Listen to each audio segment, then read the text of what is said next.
Hello guys, welcome back to my YouTube channel Shampa কিচেনের তরফ থেকে তোমাদেরকে অনেক অনেক স্বাগত।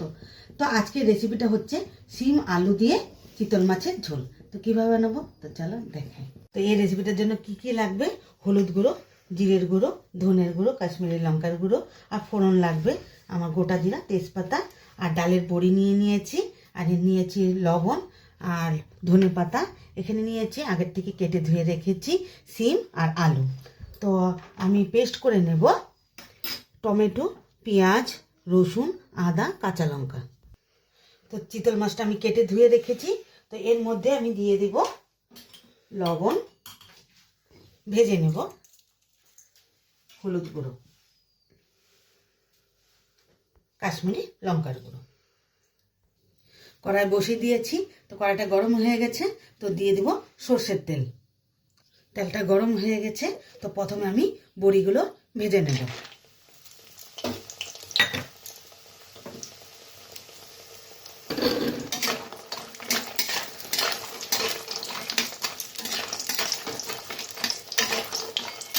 তো বড়িগুলো ভাজা হয়ে গেছে, উঠিয়ে নিই।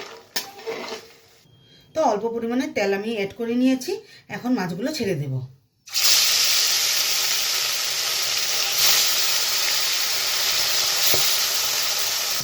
তো মাছগুলো উল্টিয়ে দিই। তো মাছগুলো ভাজা হয়ে গেছে, নামিয়ে নিই। এই একই তেলে তেজপাতা আর গোটা জিরা দিয়ে দিলাম। ফোড়নটা আমার হয়ে গেছে। তো আলু আর শিমগুলো ছেড়ে দেব।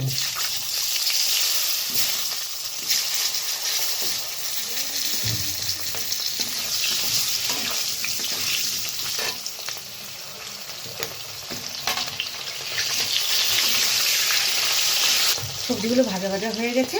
তো মশলা করে রেখেছি আগের থেকে, ওগুলো দিয়ে দিলাম।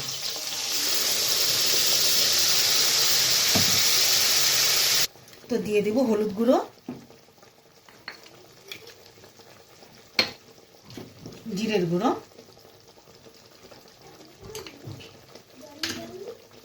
ধনের গুঁড়ো,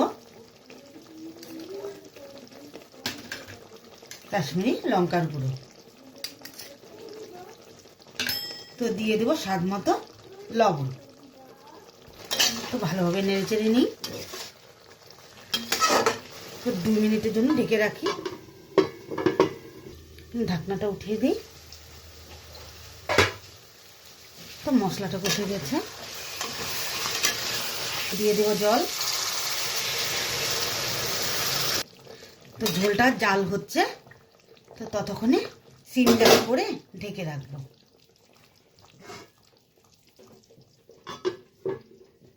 ঢাকনাটা উঠিয়ে দিই।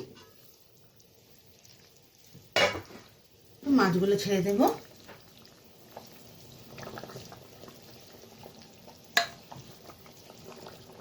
তো কয়েকটা চেরা কাঁচা লঙ্কা দিয়ে দিই।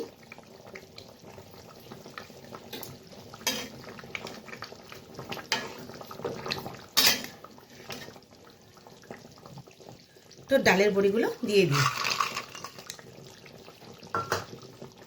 আর ধনে পাতা দিয়ে দিই। ধনে পাতা দিয়ে নামিয়ে নেব।